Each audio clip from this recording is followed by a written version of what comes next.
नमस्कार, कार्यक्रम कल 24 मा यहाँलाई स्वागत छ। म राजीव खत्री। आफ्नो मुलुकमा कति मानिस बसोबास गर्छन् वा छन् भन्ने प्रश्नको जवाब पनि कतिपय अवस्थामा राज्यसँग हुँदैन।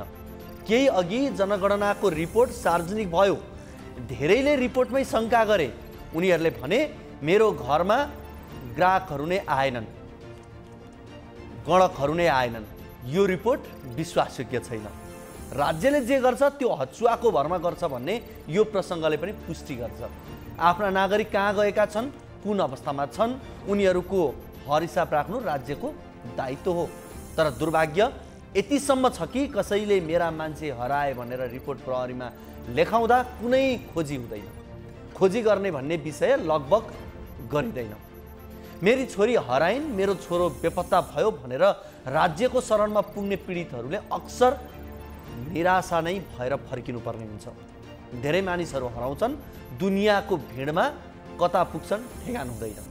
सुनसरीमा एक किशोरी हराएको प्रसङ्ग सहितको सामग्री आज हाम्रो कार्यक्रमको प्राथमिकतामा परेको छ।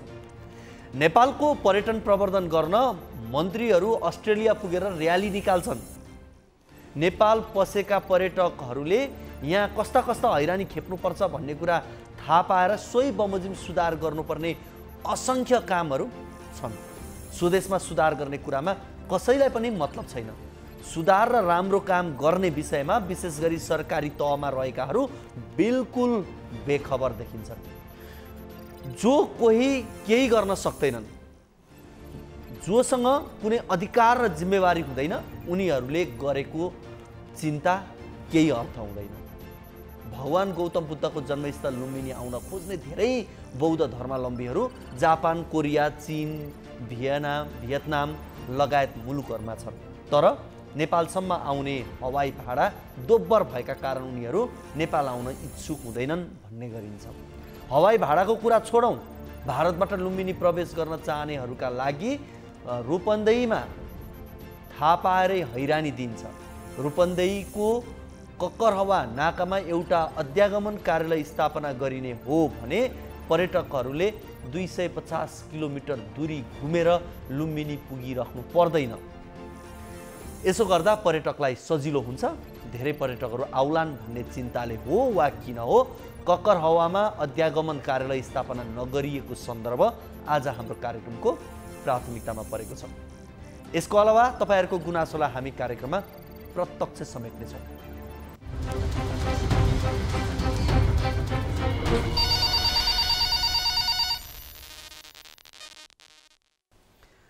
दर्शकवृन्द, तपाईको कुनै पनि समस्या, गुनासो, जिज्ञासा, अभिव्यक्तिहरू छन् भने हामीलाई कार्यक्रममा फोन गर्न सक्नुहुनेछ। सम्पर्कका लागि हाम्रो टोल फ्री नम्बर 1660 01 12 424, त्यसै गरी एनसीएल नम्बर 98 015 72 424 र भाइबर नम्बर 98 84 011 037 मा कल गर्न सक्नुहुनेछ। कार्यक्रममा आफ्नो समस्या, गुनासो निर्धक्कसँग राख्न सक्नुहुनेछ। तपाईले राख्नुभएको समस्याको समाधान र जिज्ञासाको जवाब हामी खोज्ने प्रयास गर्नेछौँ। कार्यक्रमको सुरुवातमा लागौँ पहिलो रिपोर्टतर्फ। भारत मार्फत लुम्बिनी आउन चाहने तेस्रो मुलुकका पर्यटकलाई लामो दूरी तय गर्नुपर्ने बाध्यता छ।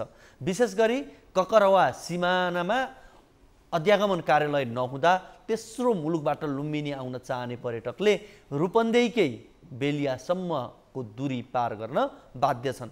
यो अवस्था अन्त्य गर्दा पर्यटकहरूको सङ्ख्या बढ्नुका साथै उनीहरूले हैरानी बेहोर्नुपर्ने बाध्यताको अन्त्य समेत हुन सक्छ।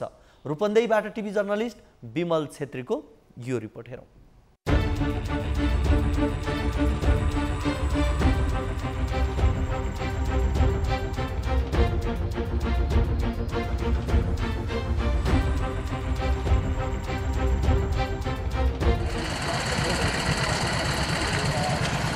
यो हो रूपन्देहीको कक्करहवा सीमा।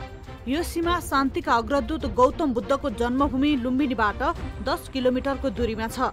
भारतबाट लुम्बिनीसम्म पुग्ने सबैभन्दा नजिकको नाका नै कक्करहवा नाका हो। तर यो नाकामा अध्यागमन कार्यालय नहुँदा तेस्रो मुलुकबाट लुम्बिनी घुम्न आउने पर्यटकहरू 250 किलोमिटर घुमाउरो बाटो प्रयोग गर्न बाध्य छन्। सहज हुने भएकाले भारतीय पर्यटकहरू भने यही नाका प्रयोग गर्छन्। तर तेस्रो मुलुकबाट आएका पर्यटकहरू भने अध्यागमन कार्यालय नभएकाले घुमाउरो बाटो प्रयोग गर्दै रूपन्देहीको बेलहिया नाका पुग्नुपर्ने बाध्यता छ। यो अवस्थाका बावजुद नेपाली पक्षले ककरहवामा अध्यागमन कार्यालय खोल्न कुनै चासो देखाएको छैन। तर भारततर्फ भने अध्यागमन कार्यालय खोल्न केन्द्र सरकारसँग पहल गरिसकेको छ। अभी ये ट्रेड रूट घोषित नहीं हुआ, यहाँ इमिग्रेशन ऑफिस नहीं है। इस वजह से विदेशी पर्यटकों को काफ़ी कठिनाई का सामना करना पड़ता है। जो बुद्ध के अनुयायी देश है उनके यात्री जो बुद्धिस्ट हैं वो यदि भगवान बुद्ध की पवित्र जन्मस्थली लुम्बिनी जाना चाहते हैं तो उन्हें एक लंबी दूरी तय करनी पड़ती है। इस नाते यहाँ इमिग्रेशन ऑफिस की स्थापना होना जरूरी है, आवश्यक है। भारततर्फको स्थानीय सरकारले पहल सुरु गरेपछि नेपालतर्फका स्थानीयहरूले पनि नेपाल सरकारले पनि अध्यागमन कार्यालय खोल्नुपर्ने माग गरेका छन्। भारतबाट यात्रीहरू आउँछन् भने सिधै त्यो सिद्धार्थ राजमार्गदेखि भैरवासम्म घुमेर आउँछन् लुम्बिनीमा, त्यही भएर धेरै नै अप्ठ्यारो परिरहेको छ। हाम्रो यता सुविधा भएको भए कालीजा नाका भन्साहरूमा सुविधा भएको भए हाम्रो पार्टीले लुम्बिनीमा खाचाखाच मान्छे आउँछन्, त्यही भएर अलिकता धेरै नै कठिनाइ परेको। जो कि इमिग्रेसन अफिस भइदियो भनेदेखि हाम्रो लुम्बिनीलाई एउटा नयाँ मोड आउँथ्यो। यो कोभिडमा अहिले हामी जसरी तसरी उब्रिया छौँ, बाँचेका छौँ। अब यसले गर्दाखेरि तपाईँको इमिग्रेसन अफिस बस्यो भनेदेखि हाम्रो झन् टुरिज्म बढेर जान्छ नि। लुम्बिनीमा धेरैभन्दा धेरै पर्यटकहरू ल्याउन अध्यागमन कार्यालयको महत्त्वपूर्ण भूमिका हुन्छ। विशेष गरी तेस्रो मुलुकबाट आउने पर्यटकलाई सहज बनाउन पर्याप्त चासो हुनुपर्ने हो। सोही कारण ककरहवा नाकालाई अन्य नाकाहरू जस्तै ट्रेड रूट अर्थात् व्यापारिक नाकाको रूपमा पनि प्रयोग गर्नुपर्ने स्थानीय अगुवाहरू बताउँछन्।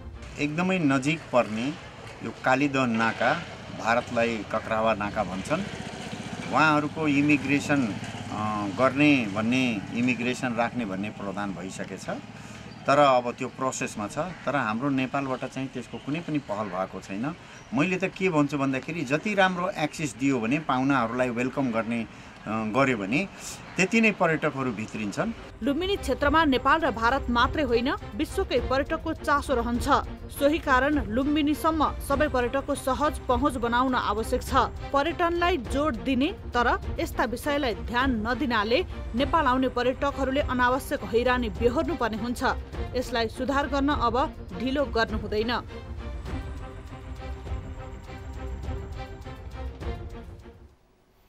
दर्शकवृन्द, यसै विषयमा कुराकानी गर्नका लागि यति बेला हामीसँग पर्यटन व्यवसायी तथा स्थानीय समाजसेवी अक्रमुद्दिन खान यति बेला हामीसँग फोन सम्पर्कमा जोडिनु भएको छ। उहाँसँग कुराकानी गर्छौँ। यहाँलाई कार्यक्रम कल 24 मा स्वागत छ। सर नमस्ते। हजुर, भर्खरै हामीले एउटा रिपोर्ट प्रसारण गऱ्यौँ, तपाईँको बाइट पनि थियो यसमा। यहाँले हुन त त्यसमा केही कुरा पनि राखिसक्नु भएको छ, तर पनि अब यो विशेष गरी यहाँको यो भारततर्फ लुम्बिनी आउन चाहनेहरूका लागि सजिलो बाटोको रूपमा यो दूरी यदि यसलाई ककरहवा सीमालाई अध्यागमनलाई खुल्ला गर्ने हो भनेदेखि हुन सक्ने सम्भावना देखिन्छ। यो नहुँदाखेरि लामो दूरी पार गरेर नेपाल आउनुपर्ने पर्यटकहरूको बाध्यता छ। यहाँहरूले पनि अहिले यो कुरा उठाइरहनु भएको छ। भारततर्फ पनि यो कुरा चर्चामै रहेछ। के छ यसमा प्रक्रियागत रूपमा यहाँहरूले केही कुराहरू गर्नुभएको छ? यसमा चाहिँ नेपाल सरकारबाट प्रक्रिया अगाडि बढेको छैन। तर भारत सरकार चाहिँ आफ्नो पर्यटकहरू, इन्डियन पर्यटकहरू पनि सुनौलीबाट चाहिँ सुनौली भन्सार भएर आउँदाखेरि हामीलाई 200-250 किलोमिटरको चाहिँ दूरी पार गर्नुपर्छ लुम्बिनी आउनलाई भनेर धेरै पटक गुनासो हुँदाखेरि हामीले यो कदम चाहिँ यो प्रोसेसहरू धेरै निकायहरूसँग चाहिँ गर्न लाग्यौँ। र यसको बारेमा के रहेछ भन्दाखेरि लुम्बिनीको 10 किलोमिटर, लुम्बिनी 10 किलोमिटर पर्ने यो नाका, यसलाई सहजीकरण गर्यो भने पर्यटकहरूलाई एकदम सजिलो हुनेछ। र अहिले पनि भारतीय पर्यटकहरूको फ्लो चाहिँ ककरहवा नाकाबाट हाम्रो नेपालमा कालीदह भन्छ, त्यसबाट चाहिँ धेरै फ्लोहरू भइरहेछ। तर विडम्बना एउटा के छ भन्दाखेरि हाम्रो इमिग्रेसन चाहिँ हाम्रो सरकारले चाहिँ पहल गरेर इमिग्रेसन राख्ने व्यवस्था गर्नु पर्यो। किन भन्दाखेरि भारतबाट आउने विदेशीहरू भिसाको लागि चाहिँ लामो दूरी तय गर्नु परेकोले यो सजिलो बाटो हुन्छ र उहाँहरूको लागि लुम्बिनी पुग्ने वातावरण एकदम सहज हुन्छ भनेर हामीले माग गरिरहेछौँ। जस्तो बेलिया नाका भन्ने बित्तिकै अब यो अलिकति चलेको नाकाको रूपमा लिइन्छ। अब यो चलेको छ, तर यो ककरहवा यहाँ आउने पर्यटक चाहिँ भारतको कुन ठाउँबाट यहाँ आउने हुन् खास? यो चाहिँ तपाईँको बनारस, दिल्ली, चाहिँ तपाईँको के अरे लखनऊ, गोन्डा चारैतिरबाट आउँछन्। भनेको त्यो ठाउँबाट आउनका लागि बेलिया नाका भन्दा यो नाका चाहिँ सहज हो? हजुर, यसमा चाहिँ तपाईँको बस्ती भएर यता गर्दाखेरि नियर अबाउट सुनौली नाका भएर आउँदाखेरि 250 किलोमिटर धेरै दूरी तय गर्नुपर्छ। त्यस कारणले हामीले के भन्यो भन्दाखेरि लुम्बिनीको मूल जुन बाटो छ, जुन नाका छ, यसलाई चाहिँ व्यवस्थापन गरेर इमिग्रेसन राखिदिएर यसलाई चाहिँ ट्रेडको बाटोको के अरे पर्मिसन दिएर भारत सरकारसँग पनि र नेपाल सरकारले पनि दुईटैले संज्ञान लिनु पर्यो। यसको लागि हामीले स्थानीयले पनि र पर्यटन व्यवसायीले पनि एकदम जोरदार माग गरिरहेछौँ। तपाईँ जस्तो पर्यटन व्यवसायी अब स्थानीय पनि हुनुहुन्छ, यहाँहरूले चाहिँ सरकारी निकायलाई त्यो किसिमको पहल गर्नका लागि केही दबाब दिनुभएको, उहाँहरूलाई आग्रह गर्नुभएको त्यस्तो केही छ कि के छ अहिलेसम्म? हामीले यसमा चाहिँ प्रदेश सरकारलाई पनि ज्ञापन पत्र दिएका थियौँ। अनि मैले चाहिँ एउटा कार्यक्रममा, मैले टेलिभिजनका कार्यक्रममा, राज्य टेलिभिजनको कार्यक्रममा मैले भनेको थिएँ, हाम्रो यहाँको गृहमन्त्री बालकृष्ण खाँडजी हुनुहुन्छ, उहाँले चाहिँ पहल गरिदिनु पर्यो भनेर उहाँको च्यानल मार्फतबाट उहाँलाई चाहिँ आग्रह गरिएको थियो। र जब उहाँ अब काठमाडौँमा चाहिँ तपाईँको हामीले वातावरण अब नेताहरू मार्फत गराइरहेछौँ, यहाँका स्थानीय जुन भरत कुमार शाहजी, फखरुद्दिन खानजी लगायतका नेताहरूले तपाईँहरू पहल गर्नुहोस्, हाम्रो मागलाई चाहिँ उठाउनुहोस् भनेर हामीले बारम्बार उहाँहरूलाई भनिरहेछौँ। यो नाका सञ्चालनमा आयो भने लुम्बिनीको पर्यटनमा कस्तो फरक आउँछ, यहाँले के देख्नुहुन्छ? एकदम धेरै फड्को मार्छ सर। यसमा चाहिँ के छ भन्दाखेरि एक त हामीले राम्रोसँग एक्सेस दिन पायौँ र हाम्रो एउटा के माग रहेछ भन्दाखेरि खास गरेर टार्गेट गरेर जुन भारतीय पर्यटकहरू छ, जब इन्टरनेसनल बोर्डरको कुरो आउँछ भन्दाखेरि 24 आवर एक्जिट र इन्ट्री राख्नु व्यवस्था गर्नु पर्यो। सेक्युरिटीको व्यवस्था गरेर 24 आवर चाहिँ एक्जिट र इन्ट्रीको व्यवस्था गर्यो भने एकदम सजिलो हुनेछ। हस्, यहाँलाई यो कुराकानीका लागि धेरै धेरै धन्यवाद। हामीसँग हुनुहुन्थ्यो पर्यटन व्यवसायी अक्रुमुद्दिन खान हुनुहुन्थ्यो। त्यसै गरी हामीसँग यति बेला लुम्बिनी प्रदेशका नेपाली कङ्ग्रेसका प्रमुख सचेतक एवं प्रदेश सांसद फखरुद्दिन खान पनि हुनुहुन्छ, उहाँसँग पनि हामी कुराकानी गर्छौँ। मान्यज्यू, यहाँलाई कार्यक्रम कल 24 मा स्वागत छ। धन्यवाद। धन्यवाद हजुर। अब यो हामीले यो ककरवा सीमाको यो अध्यागमन कार्यालय नहुँदा तेस्रो मुलुकबाट आउने नागरिकहरूलाई असहज भएको कुरा एउटा रिपोर्ट पनि प्रसारण गऱ्यौँ। तपाईँ सोही क्षेत्रको सांसद पनि हुनुहुन्छ, त्यस कारणले यो नाकालाई व्यवस्थित गर्नका लागि या खोल्नका लागि पर्यटनहरू लुम्बिनीमा बढ्न सक्थ्यो, त्यो सम्भावना थियो। यसलाई नजिकबाट यहाँले चाहिँ कसरी हेर्नुभएको छ? यहाँलाई स्थानीयले कतिको जानकारी गराएका छन् या आफै पनि कतिको यो विषयमा अब जानकारी त यहाँलाई पक्कै होला, तर पनि प्रयास चाहिँ के भएका छन् यहाँको तर्फबाट? अहिले यसमा यस्तो छ, म आफै पनि अब स्थानीय हो र मेरो निर्वाचनसँग पनि जोडिएको त्यो सीमा नाका भएको नाताले हामीले पनि विगतमा डेलिगेसनहरू पूर्ववर्ती सरकार हुँदाखेरि र अहिलेको सरकारसँग पनि हामीले पहल गरेर त्यहाँ इमिग्रेसन चाहिँ राखिनु पर्यो। इमिग्रेसन राखेपछि पर्यटन आवागमन, पर्यटकको विदेशी पर्यटकको आवागमन सहज हुन्छ भन्ने अभिप्रायले हामीले चाहिँ यो माथि पहल गर्ने चाहिँ गरेका हो। तर यो चाहिँ उहाँको सुझाव चाहिँ के आयो भन्दाखेरि हामीले आफ्नो लेभलबाट भन्दा पनि यो चाहिँ इन्डियासँग पनि परामर्श गरेर यो इन्डियाले पनि इमिग्रेसन र कस्टम त्यहाँ राख्ने र नेपालले पनि इमिग्रेसन राख्ने गर्दाखेरि पनि विदेशी पर्यटकहरू जो आउँछन् उनीहरूको तथ्याङ्क सहितको स्ट्याम्प लगायतका त्यो जरुरी कुराहरू छ, त्यसपछि मात्रै त्यो सम्बोधन हुन्छ भन्ने किसिमको सुझावहरू हामीले दिनुभएको थियो। र त्यसको लागि हामीले पनि आफ्नो स्तरबाट पहल गर्दैछौँ। हाम्रो पहलभन्दा पनि नेपाल सरकारकै लेभलबाट यो चाहिँ हुनुपर्ने कामहरू हो। पहल गर्ने र स्थानीयको माग चाहिँ के भन्दाखेरि त्यो यदि इमिग्रेसन त्यहाँ बस्यो भने अहिले भारतबाट विदेशी पर्यटकहरू आउँछन्, उहाँहरूको डिस्टेन्स 100 किलोमिटरको डिस्टेन्सलाई हामीले 17-18 किलोमिटरको डिस्टेन्समा झार्न सक्छौँ। र लुम्बिनी आफैमा पनि एउटा विश्वविख्यात ठाउँ हो र यसको प्रचुर सम्भावना बोकेको ठाउँ भएकोले अहिले चाहिँ कुशीनगरबाट आउने विदेशी पर्यटकहरूलाई अत्यन्त नजिक छ भन्ने किसिमले त्यहाँ भयो भने रोजगारीको अवस्था, त्यसपछि बेरोजगारीको अवस्था छ त्यसको अन्त्य गर्छ र चाहिँ लुम्बिनीले चाहिँ एउटा आर्थिक रूपमा धेरै ठुलो सर्को मार्छ भन्ने किसिमको हाम्रो चाहिँ मान्यता छ। तपाईँको अलिकति अडियो बुझ्न हामीलाई थोरै समस्या भएको छ, तर पनि हामी प्रयास गरिरहेका छौँ यहाँसँग। अब यो अघि हामीले एकजना त्यहीँका स्थानीय पर्यटन व्यवसायीसँग पनि कुराकानी गरेका थियौँ। तपाईँले पनि एक प्रकारले प्रयास गर्नुभएको कुरा उहाँले तपाईँको नाम पनि लिइरहनु भएको थियो। त्यसर्थले पनि अब तपाईँलाई चाहिँ व्यक्तिगत रूपमा त्यो नाका खुल्यो भने स्थानीय लगायत त्यो क्षेत्रमा कस्तो प्रभाव पर्छ जस्तो लाग्छ यहाँलाई चाहिँ? होइन, त्यो नाका सुचारू भएर इमिग्रेसन भएर विदेशी पर्यटकहरू आउन लाग्यो भने त्यहाँ त्यसबाट नोक्सान कसैलाई छैन, सबैलाई फाइदा छ। हजुर, भनेको सबैलाई फाइदा हुने देखिन्छ, राम्रै हुन्छ, त्यो राम्रो हुन्छ, एकदमै राम्रो हुन्छ, एकदमै राम्रो हुन्छ। हस्, यहाँसँग कुराकानीका लागि र यो समयका लागि यहाँलाई धेरै धेरै धन्यवाद। अहिले भने हामी छुट्छौँ।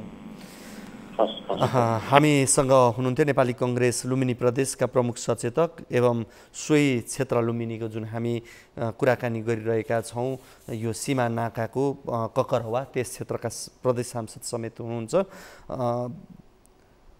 फकरुद्दिन खान। उहाँसँग हामीले कुराकानी गऱ्यौँ। रूपन्देहीको ककरहवामा सीमा शान्तिका लागि विशेष गरी यो गौतम बुद्धको जन्मभूमि लुम्बिनीबाट 10 किलोमिटरको दूरीमा छ जुन यो ककरहवा भन्ने, र भारतबाट लुम्बिनीसम्म पुग्ने सबैभन्दा नजिकको नाका नै ककरहवा नाका हो। तर यो नाकामा अध्यागमन कार्यालय नहुँदा तेस्रो मुलुकबाट लुम्बिनी घुम्न आउने पर्यटकहरू 250 किलोमिटर घुमेर आउनुपर्ने बाध्यता छ। सहज हुने भएकाले भारतीय पर्यटकहरू भने यही नाका प्रयोग गर्छन्, तर तेस्रो मुलुकबाट आएका पर्यटकहरू भने अध्यागमन कार्यालय नभएकाले घुमौरो बाटो प्रयोग गर्दै रूपन्देहीको बेलिया नाका पुग्नुपर्ने बाध्यता छ। भारततर्फको स्थानीय सरकारले पहल सुरु गरेपछि नेपालतर्फका स्थानीयहरूले पनि नेपाल सरकारले पनि अध्यागमन कार्यालय खोल्नुपर्ने माग गरेका छन् र लुम्बिनीमा धेरैभन्दा धेरै पर्यटक ल्याउन अध्यागमन कार्यालयको महत्त्वपूर्ण भूमिका हुन्छ भन्ने कुरामा स्थानीयहरूको माग रहेको छ र हुनुपर्छ भन्ने कुरा त्यहाँ पर्यटन व्यवसायहरू त्यसै गरी स्थानीय जनप्रतिनिधिहरूको पनि भनाइरहेको देखिन्छ। यति बेला भने कोही दर्शक हामीसँग फोन सम्पर्कमा हुनुहुन्छ, उहाँसँग कुराकानी गर्छौँ। हजुर नमस्ते। नमस्ते। हजुर कहाँबाट को बोल्दै हुनुहुन्छ? सुर्खेतदेखि हो म। सुर्खेतबाट। नाम भन्नुहुन्छ? नाम चित्रा ओली। गीता ओली। सीता। सीताजी, तपाईँको समस्या जिज्ञासा के होला? एउटा मेन पावरले पैसा लग्नु भएको थियो। हजुर। बुढोलाई विदेश पठाउने भनेर। ए हजुर। अनि उहाँको चाहिँ नाम पुनम श्रेष्ठ हो। हजुर। अनि अहिले युकेमा हुनुहुन्छ अरे उहाँ। कहाँ हुनुहुन्छ? युकेमा। ए युकेमा हुनुहुन्छ। हजुर। अनि पैसा हालिदिएको भाइ चाहिँ त्यही मेन पावरमा काम गर्ने भाइ चाहिँ मदन खत्री हो। मदन खत्री बर्दियाको। हजुर। अनि पैसा चाहिँ 2 वर्ष भइसक्यो लगेको। तपाईले मदन खत्रीलाई चाहिँ पैसा दिनुभएको? पैसा हालिदिएको आइएमए गरिदिएको मदन भाइलाई। ए हजुर। अनि मेन पावरको दिदी चाहिँ पुनम श्रेष्ठ अहिले युकेमा हुनुहुन्छ अरे। हजुर। मदन भाइले नै कति पैसा दिनुभएको थियो? 2.5 लाख हो। 2.5 लाख रुपियाँ दिनुभयो यहाँहरूले। कुन देश जानका लागि हो यो? युरोप जानको लागि हो। युरोप जानका लागि। अनि के उहाँको के मेन पावर कम्पनी छ या के रहेछ पुनम श्रेष्ठको चाहिँ? मेन पावरको नाम सन्ध्या। हजुर सन्ध्या। यो कुन ठाउँमा छ? ती काठमाडौँमै हो। हजुर। त्यो ठाउँ अलि मलाई याद भएन। अनि अब भन्नुहोस् त, अब 2 वर्ष भन्नुभयो यहाँले, अनि के भन्नुहुन्छ त? अब अहिले पैसा फिर्ता पनि दिने कुरामा के भन्नुहुन्छ उहाँहरूले या मान्छे पठाउने भन्ने कुरा? फिर्ता दिने मेन पावरको दिदी चाहिँ युके हुनुहुन्छ, पुरा हुन्न। हजुर। अनि बुढोको उमा ब्लक गर्नु भएको अरे। हजुर। अनि त्यो मदन भाइसँग चाहिँ कुरा हुन्छ। मदन भाइले चाहिँ के भन्नुहुन्छ भनेपछि पैसा हाल्ने बेला मलाई दाइले भन्नु भएन। यसो गरौँ त म यसो गर्छु सीताजी, यति बेला हामीसँग तपाईँले जसलाई पैसा दिनुभएको थियो मदन खत्री, उहाँ पनि हाम्रो फोन सम्पर्कमा हुनुहुन्छ, उहाँसँग कुराकानी गरौँ है त। हुन्छ। मदनजी। हजुर हजुर। हजुर हामीसँग सीता ओली हुनुहुन्छ सुर्खेतबाट। उहाँको श्रीमानलाई तपाईँहरूले चित्र ओली माफ गर्नु होला, चित्र ओलीलाई बाहिर पठाइदिने भनेर यहाँहरूले युरोप पठाउने भनेर पैसा लिनुभएको रहेछ यहाँले। अहिलेसम्म न बाहिर न पैसा फिर्ता दिनुभयो, के हो भनेर उहाँले जिज्ञासा छ। सीताजी तपाईँ कुरा राख्नुहोस् त। हेलो मेरो कुरा भन्नु न नसुन्नु हैन हेलो हजुर पहिला मेरो कुरा सुन्नु उहाँ पनि सुन्नु भयो होला हैन हजुर अमर गोरेका म भनेको हामी दुईजना विदेश जाने भनेर टोटल एप्लाई गरेको है हजुर उहाँले चाहिँ उहाँको एउटा दिदी भनेसँग पहिला 3 जना भएको रहेछ इन्डियामा है हजुर इन्डियामा 3 जना भएको रहेछ उहाँले चाहिँ अब म मेरो डकुमेन्ट पनि त्यो मेन पाउनु थियो अमरले डकुमेन्ट चाहिँ मेन पाउनु थियो हैन हजुर 3 जना भएपछि कस्तो भयो कि अनि अमरले जस्तो पैसा हाल्दाखेरि हेलो हजुर हजुर भन्नु न अमरले पैसा हाल्ने बेला उसको नाममा हाल्ने कि मेरो नाममा हाल्ने अब त्यो मलाई थाहा छैन ऊ मेरो नाममा आएको रहेछ मलाई थाहा पनि छैन अमरको मान्छेको चिनेको पनि छैन होइन काठमाडौँ जब मेडिकल गर्न आयो नि काठमाडौँ मेडिकल गर्न आएको बेला हेलो हजुर हजुर भन्नु भन्नु भन्नु न सुनिरहेको छ काठमाडौँ मेडिकल उसले बल्ल 3 जना भयो अमरसँग मेरो त्यतिखेर बल्ल 3 जना माथि पनि युरोप जाने म पनि युरोप जाने भनेपछि हामी दुईजना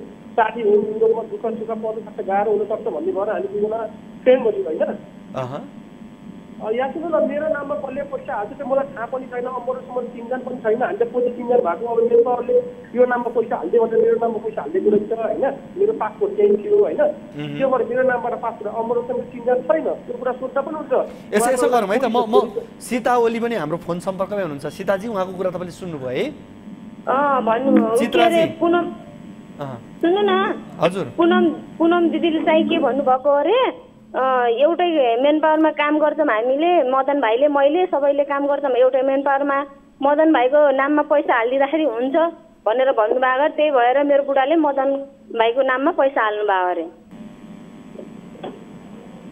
हेलो हजुर त्यो अडेका कुरा सुनेका कुरा गरेर पछि लाएर हुन्न होइन उहाँलाई सोध्नु होइन अमर उसलाई सोध्नु होइन उहाँ म सबै विदेशमा गएको मेरो नाममा पैसा हाल्यो भने अहिले बसेर क्यापेर हुन्छ उहाँले चिन्ने को अरूलाई चिन्ने फरपर्छ मेन तरकारी भन्नु न उहाँलाई मलाई किन गर्नुहुन्छ म त विदेश जाने मान्छे हो होइन दाइ सुन्नु न मदन भाइले नै त्यही मेन पावरमा काम गर्नुहुन्छ अरे अनि त्यही मेन पावरमा काम गर्ने भएर त अनि हजुरले मदन भाइको नाममा पैसा हाल्नु भनेर त पैसा हालेको त अनि हेलो हेलो त्यही त मैले अनि अहिले चाहिँ पैसा थाहा छैन पैसा त निकालिदिनु भयो होला नि त तपाईँले मैले तपाईँले छोरीको कसम खाएर भन्न सक्नुहुन्छ मसँग 3 जना थियो मैले पैसा हाल भनेर भन्दै छोरीको कसम खाएर भन्न सक्नुहुन्छ मसँग 3 जना थियो उहाँलाई पैसा हालेपछि 1.5 महिनामा बल्ल 3 जना मसँग अमरको त्यो सोध्नु न त्यो कुरा नै सोधेको हो सोध्नु त चित्राजी तपाईँले पैसा चाहिँ कसको नाममा हालिदिनु भएको भन्नुहोस् त अहिले हामीले पैसा चाहिँ मदन भाइकै नाममा पैसा हालेको हामी यहाँ ऊ पनि देखाउन सक्छौँ कि त्यो कागज अनि पैसा हालिदिएको मदन भाइलाई नै हो पैसा हालिदिएको त अनि मदन भाइले पैसा निकाल्नु भयो होला नि त अनि पैसा निकाल्ने बेला त थाहा भयो होला नि त त्यतिखेर भन्नुपर्छ त अनि हेलो पैसा त तपाईँलाई नै हालिदिएको उहाँले भनेर भनिराख्नु भएको छ नि त अनि त्यही त पैसा कुरा नबुझ्नु भएको पैसा त हाल्नु भएको रहेछ मलाई थाहा पनि छैन 1.5 महिनामा पनि 3 जना मेडिकल गर्न आएपछि उहाँ पनि युरोप जाने म पनि युरोप बोल्नु 3 जना तपाईँले पैसा हाल्दाखेरि मसँग 3 जना थियो कि थिएन उहाँले कसको नाममा प्रमाण दिए सर यो एक्सको नाममा पैसा हाल्नु भने एक्सको नाममा पैसा हाल्नेपछि एक्सलाई खोज्न जाने कुरा त भएन नि त मैले भनेको मान्छे समाज पनि त हो कि भन्नु न पैसा आएको छ मलाई 3 जनै थाहा छैन त्यो कुरा त्यो मेरो नाममा हाल्ने भने उहाँलाई कहाँ अदालत जानु जाने भनिदिनु होइन मैले पैसा हाल्नु पनि छैन मैले आजको रात काटो दबामा हुन्छ त्यो उहाँको त्यस्तो कसम खाएर हुन्न कि त्यस्तो कसम खाएर हुन्न पैसा चाहिँ तपाईँकै नाममा हालेको हो यसो गरौँ चित्राजी यसो गर्नुहोस् अब यो विषय अब यहाँ पैसा पठाएको नपठाएको भन्ने कुरामा अलिकति यहाँ विवाद पनि र तपाईँले हामीलाई उहाँलाई पठाइदिएको ब्याङ्कको स्लिप त तपाईँसँग होला नि होइन हामीलाई त्यो ब्याङ्कको त्यो स्लिप हामीलाई एक्चुअली तपाईँले हाम्रो फाइबर नम्बरमा पनि पठाइदिनु होला र हामी थप यो विषयमा बुझ्छौँ अलिकति हामीलाई फोनमा मदनजीसँग कुराकानी गर्न पनि उहाँ अलिकति बाहिर कतै हुनुहुन्छ जस्तो छ उहाँको अडियो हामीले बुझिरहेका छैनौँ मैले तपाईँलाई हावाको भरमा त्यो नगर्नु होइन त्यो कुरा बुझ्नु होइन उहाँ अमरजीको पैसा छ नि सर उहाँसँग मलाई पैसा हाल्दा 3 जना थियो कि छैन हामीले 2 महिनामा एकदम 2 महिना 3 जना भएको मेरो नाममा पैसा हाल्नु म बल्ल छर्लङ्ग भयो कि सर अब मसँग डकुमेन्ट अफिसमा हुन्छ मेन पावरमा जस्तो उसले आफ्नो नाममा लिने हो नि त, उसले पैसा हाल्ने मान्छेले भन्ने मदनजी पुनम श्रेष्ठ भन्ने कहाँ हुनुहुन्छ अहिले? पुनम श्रेष्ठ जो मेन पावरको हुनुहुन्छ नि, उहाँ चाहिँ कहाँ हुनुहुन्छ? पुनम श्रेष्ठ भन्ने म पनि तपाईँको बाहिर एउटा रेस्टुरेन्ट खोल्न लागेको सानो व्यवसायको विगत जाने भनेर धेरै सस्तो लाग्यो। उहाँले मैले अफगानिस्तान समय गरेको काम भएन, अहिले म रेस्टुरेन्ट उहाँलाई थाहा होला सर, उहाँको दिदी हो सर, चिन्ता उहाँसँग भएको होइन दाइ हेर्नु, यो मदन भाइले त्यही मेन ठिक छ। अब यो विषयलाई हामी पछि फेरि पछि यहाँहरूसँग जोडिन्छौँ र यो विषयमा हामी थप जानकारी लिन्छौँ। कुराकानी गरिदिनु भयो, यहाँलाई धेरै धेरै धन्यवाद। हामीसँग चित्रावली हुनुहुन्थ्यो, मैले सुरुमा उहाँलाई सीतावली भनेर मैले उहाँको नाम सुनिरहेको थिएँ, तर होइन चित्रावली हुनुहुन्छ उहाँ। त्यसका लागि म यहाँहरूसँग माफी पनि चाहन्छु। त्यसै गरी हामीसँग मदन खत्री, जसले चित्राजीले मैले उहाँको खातामा पैसा जम्मा गरिदिएको हो भनेर उहाँले भन्नुभएको छ। हामीले मदनजीसँग बुझ्ने प्रयास गऱ्यौँ, तर उहाँको अलिकति फोन अस्पष्ट भएको कारणले गर्दा पनि सबै कुरा हामीले बुझ्न सकेनौँ र यस विषयमा हामी फेरि पछि थप जानकारी लिने प्रयास गर्नेछौँ र पुनम श्रेष्ठ भन्ने जो मेन पावर कम्पनीको भनेर भनिएको छ उहाँको विषयमा हामी थप बुझ्ने प्रयास गर्नेछौँ। यति बेला भने लागौँ अर्को रिपोर्टतर्फ। इटरीमा 19 दिनदेखि एक किशोरी बेपत्ता भएकी छन्। इटरी 15 की 16 वर्षीय अस्मिता चौधरी 18 दिनदेखि, माफ गर्नुहोला 19 दिनदेखि बेपत्ता भएकोले परिवारजनले खोजीका लागि अपिल गरेका छन्। उनी गत वैशाख 30 गते अर्थात् मतदानको दिनदेखि बेपत्ता भएकी हुन्। परिवारका अनुसार आफ्नै काका लालु चौधरीले अस्मितालाई झारफुक गर्ने झाँक्रीसँग फुलपाती सेलाउन कोशी नदी जान करकाप गरेको र विराटनगरका झारफुक गर्ने दिनेश मण्डलले बाइकमा राखेर कोशी लगेका थिए। सोही दिनदेखि उनी घर नआएको खोजीका लागि परिवारले अपिल गरेका छन्। सुनसरीबाट टिभी जर्नलिस्ट मनोज भुजेलले पठाएको यो रिपोर्ट हेरौँ।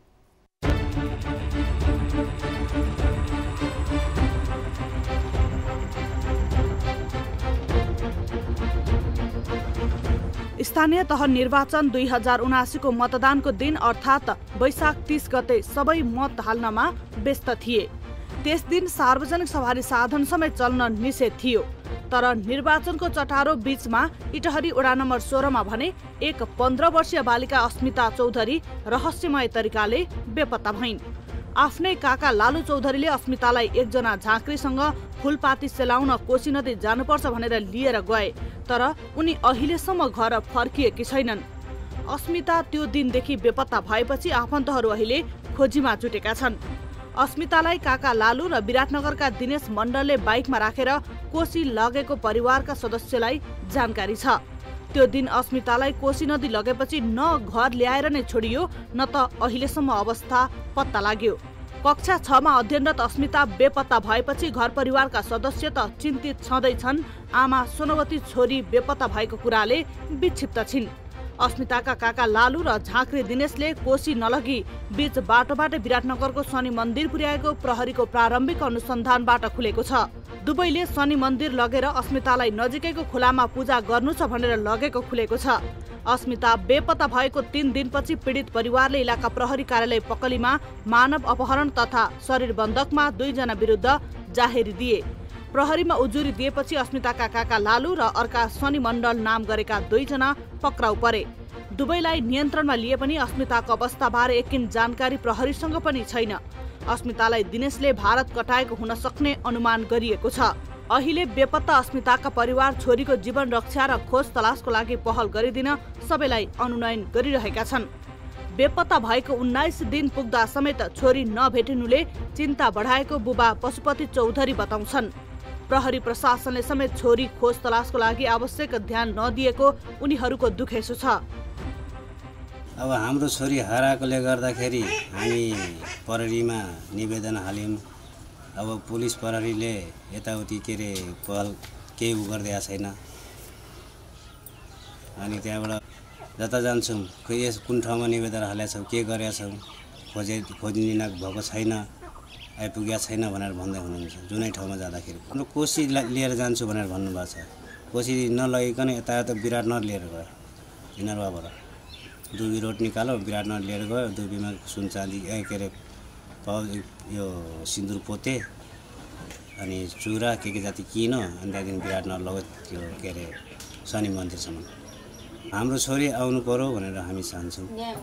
हामी चाहिँ त्यो छोरी खोज्नलाई यो पहल गरिदिने यताउति त्यही हामी भन्दैछौँ। आफन्तका अनुसार अस्मिता बेपत्ता हुनुमा शंकास्पद मानिएका झाँक्री दिनेशको हात रहेको दाबी गरिएको छ। यो घटनामा प्रहरीले अहिलेसम्म दिनेशलाई पक्राउ गर्न सकेको छैन। दिनेश यस अघि पनि धामी झाँक्री गर्न आउने जाने गरेको खुलेको छ। दिनेशमाथि विराटनगरका विभिन्न क्षेत्रका बालिका तथा किशोरीहरूलाई बेपत्ता बनाएको प्रहरीमा रेकर्ड छ। प्रहरीले मण्डलको विराटनगर स्थित शनि मन्दिर नजिकको बहिनीको घरमा अस्मिताको पाउजु समेत बरामद गरेको छ। प्रहरीले दिनेशको आमा र बहिनीलाई समेत नियन्त्रणमा लिएर छाडेको छ। अस्मिता बेपत्ता हुनुमा दिनेशको पूर्ण संलग्नता रहेको र उनको खोजी भइरहेको इलाका प्रहरी कार्यालय पकलीले जनाएको छ। तर प्रहरी अस्मिताको खोज तलासमा गम्भीर नभएको अस्मिताका आफन्तहरूले आरोप लगाइरहेका छन्। ठुलो छोरीलाई त्यो हराउनु भयो अनि कहाँ लानु भयो त्यो झाँक्रीले यत्रो ठुलो छोरीलाई हुर्कायौँ परायौँ यस्तो दुःखले छोरी कहाँ जानुभयो के खाँदैछ अहिले त्यो त थाहा छैन। अब कहाँ लानु खोजिदिनु सहयोग गरिदिनु कसैले वास्ता गर्दैन। त जिल्लाकामा त गएर त थुन्यो त्यसको बहिनीहरूलाई पनि छोडिदिनु भयो होइन त्यसको आमाले पनि छोडिदिनु भयो उता जिल्लामा विराटनगरको जिल्लामा। यहाँको इन्सपेक्टर यो पक्लीको अनि त्यहाँको डिएसपीलाई पनि समेत जानकारी गराएर यो अलिकति खोजी कार्यको लागि तीव्र गतिमा अलिकति त्यो काम गरिदिनुपर्छ भनेर त्यो गरेको हो। हामीले यसरी चाहिँ त्यो खोजी कार्यको लागि हामी निगरानी गर्दैछौँ तयारी गर्दैछौँ। तर पनि यो कुरा अहिलेसम्म पनि केही पत्तो नलाग्नु अलिकति एकदम दुःख लाग्छ हैन। अब अहिलेसम्म पनि अब प्रहरीमा त्यो दर्ता हुँदा पनि अहिलेसम्म पनि त्यो कुरा आएको छैन। केही खोजी नीति अर्थात् त्यो केही पत्तो लागेको छैन। अस्मिता बेपत्ता भएको घटना अहिलेसम्म गाउँमै सीमित हुँदा प्रहरीको समेत सक्रियतामा कमी आएको छ। घटनापछि वडा नम्बर 15 का बासिन्दाहरू चिन्तित छन्, जसले गर्दा बेपत्ता अस्मिताको खोजी कार्य तीव्र बनाएर प्रहरीले दोषीलाई कारबाहीको दायरामा ल्याउन चाँडोभन्दा चाँडो आवश्यक छ।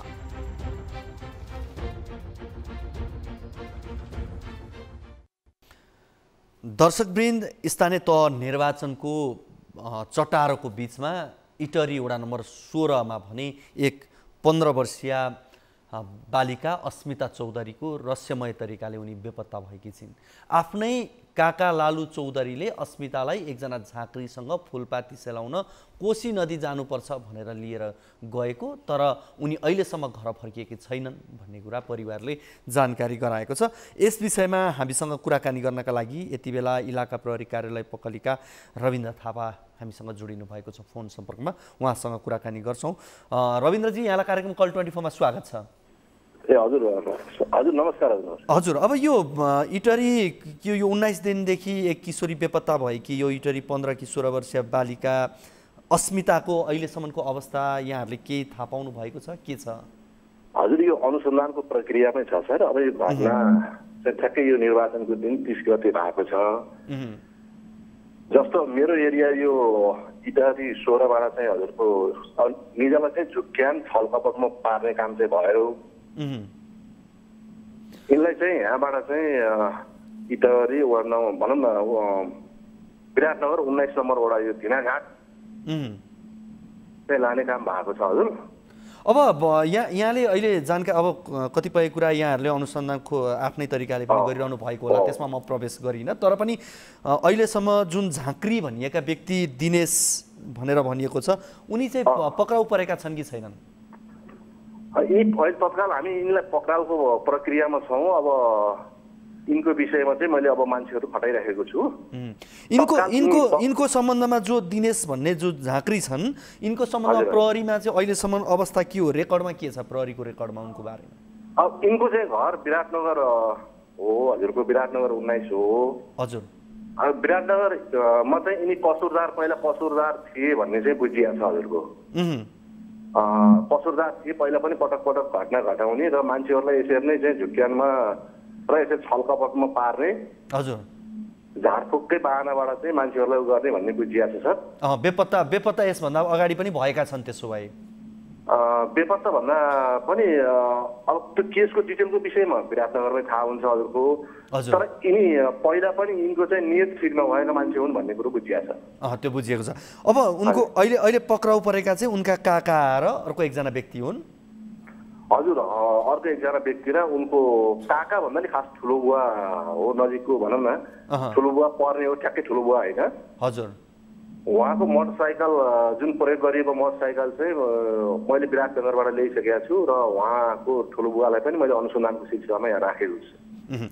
अब उनीहरूलाई विशेष गरी त्यो बालिका जो 15 वर्षकी बालिका छिन् उनलाई कोशी लाने भनेर लगिएको थियो, तर पछि विराटनगर लगिएको भने जस्तो कुरा पनि छ। भनेपछि उनीहरूलाई कोशी नलगेर विराटनगरै लगिएको भन्ने कुरा चाहिँ अहिले विराटनगर लगिएको छ। विराटनगरबाट चाहिँ निज चाहिँ दिनेश मण्डलसँग हराएकी छन् भने उहाँहरूले चाहिँ विराटनगरमा पनि जिल्ला प्रहरी कार्यालयमा निवेदन दिएर विराटनगरले पनि खोज तलासको लागि चाहिँ हानिसकेको अवस्था हो सर। मैले यति चाहिँ अब सोधेँ मैले सरलाई, यो प्रारम्भिक अनुसन्धान अनुसार चाहिँ अब उनी नेपालमै छिन् भन्ने अवस्था हो कि भारत कटाइयो भन्ने हो?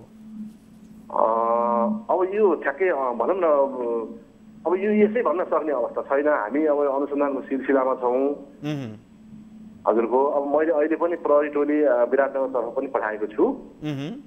ठ्याक्कै नेपाल कि भारत भनेर मैले ठ्याक्कै भन्न अहिले सकिनँ सर। अब हुन त पीडितको अपेक्षा जहिले पनि चाँडै खोजिदिए, चाँडै पाइए, समाधान भइदिए हुन्थ्यो भन्ने हुन्छ। अब प्रहरीले पनि आफ्नो तरिकाले यहाँहरूले काम गरिरहनु भएको होला। कतिपय अवस्थामा परिवारले त्यो असन्तुष्टि पनि जनाउनुहुन्छ, उहाँहरूले खोज तलासमा कमजोरी भयो भन्ने कुरा हुनुलाई स्वाभाविक पनि होला त्यो भन्नुलाई। तर यहाँहरूको तर्फबाट चाहिँ अहिले कतिको यसलाई प्राथमिकता, राम्रै प्राथमिकता दिनुभएको छ नि? हामीले राम्रै प्राथमिकता दिएका छौँ। प्रहरीले घटना भइसकेपछि समयगत रूपमा के गर्यो भन्ने कुराले ठुलो मिनिङ राख्छ होइन सर? हजुर। अब निजको ठुलो बुवालाई चाहिँ पक्राउ गर्ने, अर्को एउटा मतियारको रूपमा पनि अर्को एकजना पक्राउ गरेका छन्। विराटनगरमा गएर मोटरसाइकल ल्याउने काम, विराटनगरको जुन अस्थायी प्रहरी पोस्ट धिनाघाट भन्ने छ त्यहाँको चाहिँ लोकल पुलिसहरूसँग चाहिँ हामीले कोअर्डिनेसन गर्ने काम लगायतका कामहरू यो चाहिँ हामीले प्राथमिकतामा राखेर काम गरिरहेका छौँ। हस्, यो कुराकानीका लागि यहाँलाई धेरै धेरै धन्यवाद। हस्, थ्याङ्क यू सर। हामीसँग हुनुहुन्थ्यो इलाका प्रहरी कार्यालय पकली सुनसरीका रविन्द्र थापा। उहाँसँग हामीले कुराकानी गऱ्यौँ र यस विषयमा प्रहरीले आफ्नो तर्फबाट काम गरिरहेको भन्ने कुरा हो। अब कतिपय अवस्थामा विशेष गरी स्थानीयलाई जो पीडित हुनुहुन्छ, पीडितहरूलाई स्वाभाविक रूपमा आफू हराएको छोराछोरी समयमा पाउनुपर्छ, पाइयोस् भन्ने हुन्छ र प्रहरीले काम गरिरहेको भनेर उहाँले जानकारी गराउनु भएको छ। हामी आशा गर्छौँ प्रहरीले चाँडोभन्दा चाँडो यस विषयमा अनुसन्धान गरेर अनुसन्धान सकेर दोषीलाई कारबाही गर्ने र जो हराएकी बालिका छन् उसलाई सुरक्षित रूपमा घरसम्म ल्याउने बाटो तयार गर्न सक्छ भन्ने त्यो हामी अपेक्षा गर्छौँ यति बेला। र अस्मिता यति बेला धरान माफ गर्नु होला इटरीबाट हराएकी छिन्। अस्मिता त्यो दिन जुन 30 गते निर्वाचन भएको दिनदेखि बेपत्ता भएपछि आफन्तहरू अहिले खोजीमा जुटेका छन् र अस्मितालाई काका, अझ भनौँ प्रहरीको भनाइअनुसार काका भन्दा पनि उनी ठुलो बुवा पर्ने हुन् तर नजिकका होइनन् भनेर उहाँले बताउँदै हुनुहुन्थ्यो। लालु र विराटनगरका दिनेश मण्डलले बाइकमा राखेर कोशी लगेको परिवारका सदस्यलाई जानकारी त्यति मात्रै छ। तर त्यो दिन अस्मितालाई कोशी नदी लगेपछि न घर ल्याएर छोडियो न अहिलेसम्म अवस्था नै पत्ता लागेको छ। कक्षा 6 मा अध्ययनरत अस्मिता बेपत्ता भएपछि घर परिवारका सदस्य त चिन्तित छँदैछन्। आमा सोनवती छोरी बेपत्ता भएको कुराले विक्षिप्त छिन्। यो परिवारमा पर्ने पीडा छँदैछ र हामी यति भन्छौँ जो हराएकी बालिका छिन् उनी चाँडोभन्दा चाँडो भेटिउन्। हामी अहिले यति नै भन्छौँ र यो विषयलाई हामीले आज कार्यक्रममा प्राथमिकताका साथ यहाँहरू बिच राख्यौँ। यति बेला भने कोही दर्शक हामीसँग जोडिनु भएको छ, उहाँसँग कुराकानी गर्छौँ। हजुर नमस्ते। उहाँ फोन सम्पर्कबाट बाहिरिसक्नु भएको छ। हामी यहाँहरूलाई पनि आग्रह गर्छौँ तपाईँको पनि कुनै समस्या जिज्ञासा अभिव्यक्तिहरू छन् भने कार्यक्रममा यहाँहरूले फोन गर्न सक्नुहुनेछ। हामीले यहाँहरूलाई नम्बर पनि दिइरहेका छौँ। हाम्रो टोल फ्री नम्बर 166001 12424, त्यसै गरी एनसिएल नम्बर रहेको छ 9801572424 र भाइबर नम्बर 98848011 037 कल गर्न सक्नुहुनेछ। तपाईँलाई यो तीनवटा माध्यम मध्ये जुन माध्यम उपयुक्त लाग्छ, सजिलो लाग्छ, सहज लाग्छ त्यही माध्यम मार्फत यहाँहरू आउन सक्नुहुनेछ र आफ्नो समस्या जिज्ञासा कार्यक्रममा राख्न सक्नुहुनेछ। यति बेला कोही दर्शक फेरि हामीसँग जोडिनु भएको छ। हजुर नमस्ते। नमस्ते हजुर। हजुर कहाँबाट को बोल्दै हुनुहुन्छ? म नवलपरासी काउसो तितेरबाट तारनाथ लामिछाने बोले। हजुर लामिछानेजी, यहाँले यहाँसँग हाम्रो हिजोको कार्यक्रममा नि कुरा भएको थियो हैन? ठिक छ, उहाँ तपाईँले जसलाई जो प्रति यहाँले फोन गर्नुभएको छ उहाँसँग हामी फोन लगाउँदैछौँ, उहाँसँग कुराकानी यहाँलाई हामी दोहोरो गराउने कुराकानी गराउने प्रयासमा छौँ। तर एकपटक आज पहिलोपटक दर्शकले कसैले तपाईँको समस्या हिजोको हेर्नु सुन्नु नभएको हुनसक्छ, एकचोटि भनिदिनुहोस् त तपाईँको समस्या। मेरो समस्या मैले के अरे देवघाट धामका यो महासचिव मदन मिश्रज्यू यो चाहिँ हाम्रो यो सिद्धेश्वर शिवालय मन्दिर काउसो तितेरमा बन्दै थियो।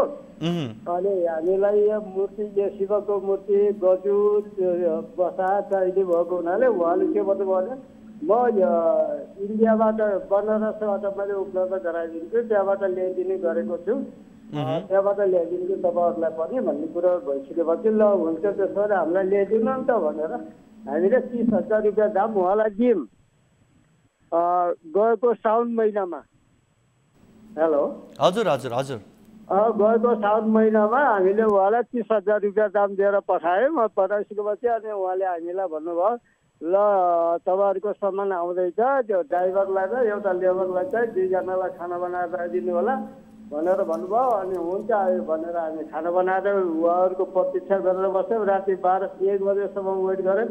उहाँले भन्नुभयो अहिले पोखरातिर गएको उता गएको आज आउन भ्याएन, भोलिमा चाहिँ आइपुग्छ भन्नुभयो। ल त्यो पनि ठिकै छ भनिदियो।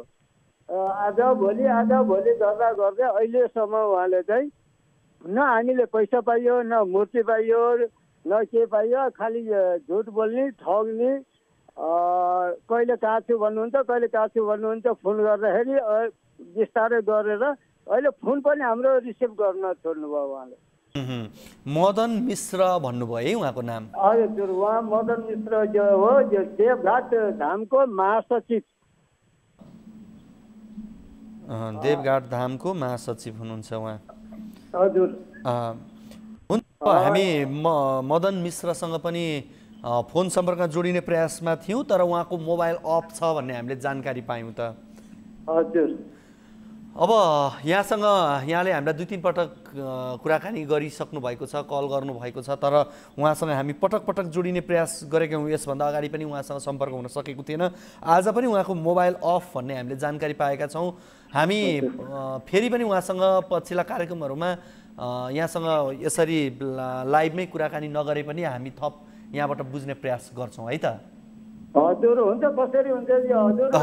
मलाई चाहिँ यहाँ धेरै समस्या बनाइसक्यो त्यो मान्छेले कि होइन मैले त मूर्ति दिन सक्दिनँ, पैसा पनि दिन सक्दिनँ भने अब मैले यो समूह यहाँको समाजलाई कसरी चित्त बुझाउँदै अनि के अरे मूर्तिहरू किनेर ल्याएर मन्दिरमा स्थापना गरेर चाहिँ सुरु गर्न हुन्थ्यो।